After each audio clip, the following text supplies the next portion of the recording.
Angel takes place in Los Angeles, where we get to become familiar with a 15-year-old girl named Molly Stewart. Molly is doing her best to get good grades at school and staying away from the normal teenage distractions such as parties or hanging with boys. At least that is how it looks like to the rest of the teens at school. Molly is however living a double life. When the nighttime comes along, she transforms into Angel, street hooker, making a living the roughest way possible as she has been abandoned by her parents and has no other ways of bringing in an income. She finds comfort in a group of street workers that have formed a strong bond between them, but the entire group finds themselves in great danger when a demented serial killer is striking loose on the gritty streets of Hollywood Boulevard. Looking at the box cover for Angel and reading the sleazy tagline, "High school honor student by day, Hollywood hooker by night," you would expect this to be another 80s exploitation film, most likely filled with rape, torture and revenge. That's what I was expecting going into the film at least. What Angel instead has to deliver is a surprisingly engaging film that stays away from most of the stuff I have already mentioned.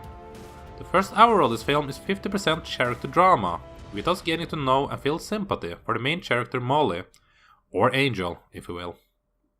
The other half of the film is seeing the brutal murders done by the serial killer on the loose.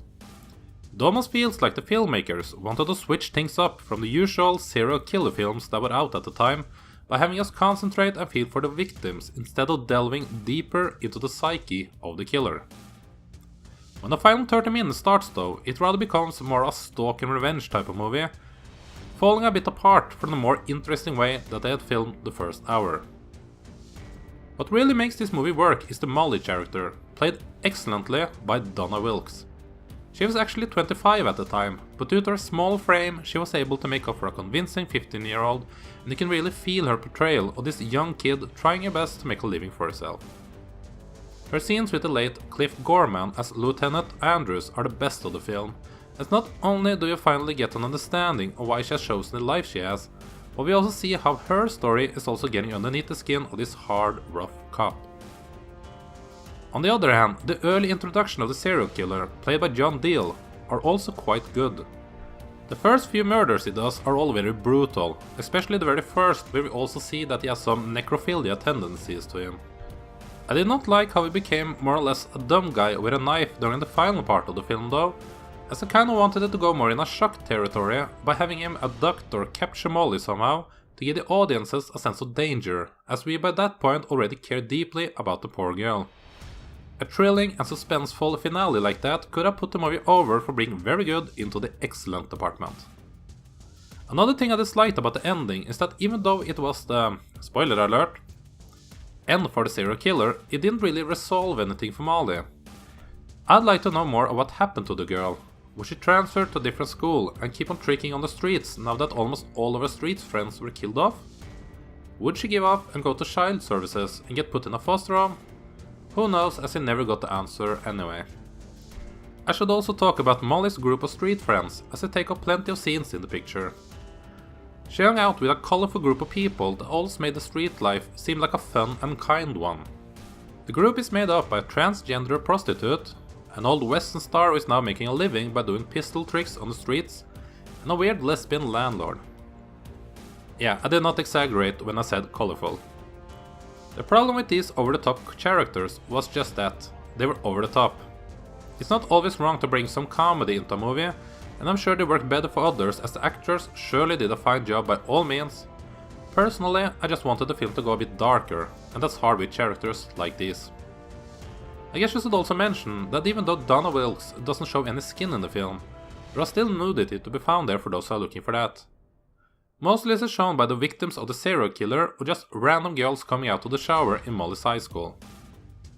Angel was co-written and directed by Robert Vincent O'Neill, a guy you probably haven't heard about as he's only done a handful of other movies, with Angel being the most known one. He actually did direct the first sequel to Angel, but after that he hardly did anything to be remembered. As mentioned, the film did actually get a sequel, and not only one either.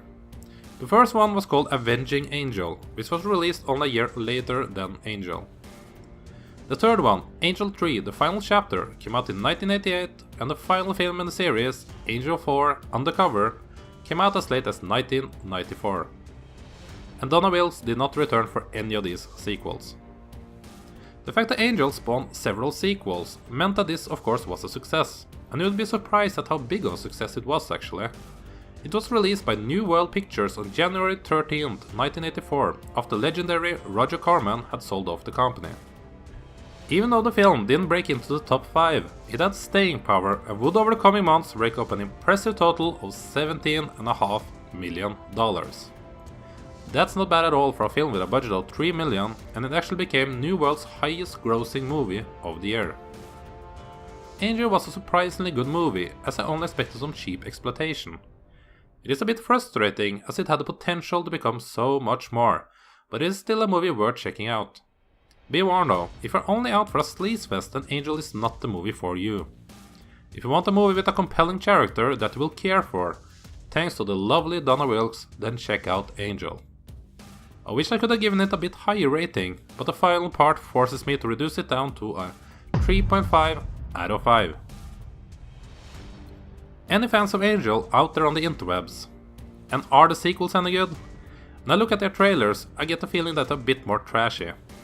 Let me know if that assumption is on the mark or not. Give this video a like if you enjoyed my review, and make sure you subscribe for more reviews of 80s movies coming to the channel in the very near future.